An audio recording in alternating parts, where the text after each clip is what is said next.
প্রিয় বন্ধুরা, বাতাসের তীব্রতা খুব প্রচণ্ড বাতাস। গাজীপুর শ্রীপুর পৌরসভার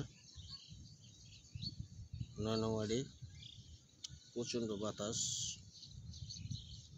সেই চিত্রটা ভিডিও করলাম আপনাদের দেখানোর জন্য।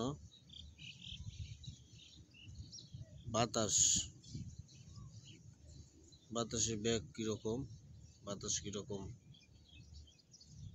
হতে পারে, কত প্রকার হতে পারে, এটা তো সামান্য, এর চেয়ে জ্বর হয়। সেই দৃশ্যটি বোঝানোর জন্য আপনাদেরকে ভিডিওটা নিলাম যে বাতাস কত প্রকার এবং কি কি বাতাস হয়। দেখুন গাছগুলা নাড়াচাড়া করছে, সেই দৃশ্যটি আপনাদের দেখানোর জন্য, বোঝানোর জন্য